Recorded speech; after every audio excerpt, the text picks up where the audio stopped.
देश का मिजाज साउथ। लेट्स माइक देश का मिजाज और खबरें दक्षिण भारत से। कर्नाटक में मुख्यमंत्री पद को लेकर चल रहे नेतृत्व संकट के बीच राहत की खबर है।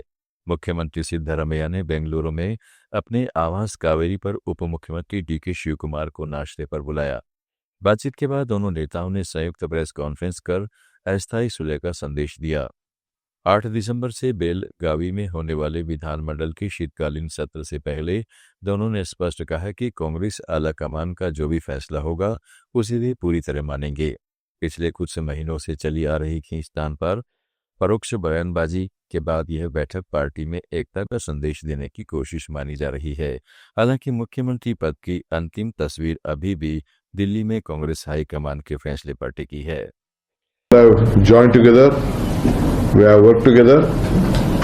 The party, as the entire workers of the state, have jointly supported us, and the people of Karnataka has blessed us with a massive mandate. Whatever promises we have given to the people of Karnataka, it is our bound duty to deliver everything. The promises, whatever we had given to them, we have delivered. At the same time, we are fortunate with all your cooperation and all the legislative cooperation. We are giving a government with a good governance. We will continue to do so. Today we discussed the strategy of 28. We discussed the strategy of 8 assembly session which is going to be held. How to let's mic देश का मिजाज south.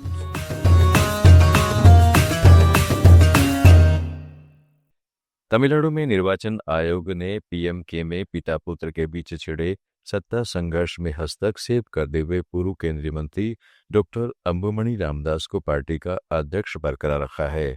Party के संस्थापक doctor S Ramdas ने दावा किया था कि अंबुमणि का 3 साल का कार्यकाल इस साल 28 मई को समाप्त हो गया था और उन्होंने 30 मई को खुद को नया अध्यक्ष चुना था। आयोग ने स्पष्ट किया कि सभी पदाधिकारियों का कार्यकाल 1 अगस्त 2026 तक वैध है और रामदास गुट के जाली दस्तावेज के आरोपों को खारिज कर दिया।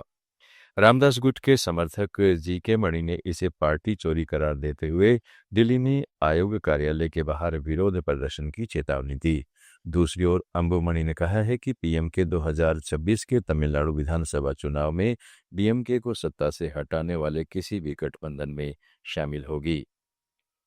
आंध्र प्रदेश में तिरुमाला तिरुपति देवस्थानम में लड्डू प्रसाद के लिए मिलावटी घी की आपूर्ति के घोटाले में एसआईटी ने 11 और आरोपियों को जोड़ा है, जिससे कुल आरोपी 35 हो गए हैं। ये आरोपी 2019 से 2024 के बीच खरीद विभाग के general manager, senior assistant, junior assistant और पूर्व एसवी गौशाला निदेशक हरिनाथ रेड्डी जैसे पदाधिकारी हैं। सीबीआई की निगरानी वाली इस जांच में अब तक 10 गिरफ्तारियां हो चुकी हैं। घोटाले में उत्तराखंड की भोले बाबा डेयरी के पास तेल, रासायनिक पदार्थों और बिना दूध के बने नकली घी से 68 लाख किलो की आपूर्ति की, जिसकी कीमत 250 करोड़ रुपए बताई जा रही है। इस बीच पूर्व TTD chairman YV Subba Reddy ने आरोपों को राजनीतिक साजिश करार देते हुए लाइव डिटेक्टर टेस्ट की पेशकश की है। उधर आंध्र प्रदेश सरकार ने इसे भक्तों की आस्था से खिलवाड़ बताते हुए जांच तेज करने का ऐलान किया है। तेलंगाना के पुराने करीमनगर जिले में ग्राम पंचायत चुनाव से पहले सरपंच और वार्ड सदस्य के पदों की खुलेआम नीलामी की खबरें आ रही हैं। दरअसल सरकार ने निर्विरोध चुने गए सरपंच को 10 लाख रुपए इनाम देने की घोषणा की है। इसी लालच में अमीर उम्मीदवार लाखों रुपए देकर दूसरों को नामांकन वापस लेने के लिए मजबूर कर रहे हैं। देश का मिजाज में फिलहाल इतना ही। जुड़े रहिएगा लेट्स माइक के साथ। आप सुन रहे थे let's mic more than radio. Follow कीजिए हमें हमारे सोशल मीडिया प्लेटफॉर्म्स पर।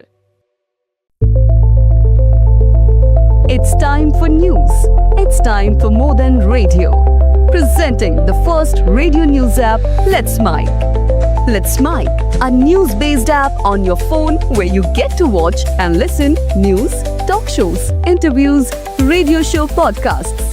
On Let's Mic, you get all relevant information of TV, print, radio, podcast, and digital. Let's Mic talks about every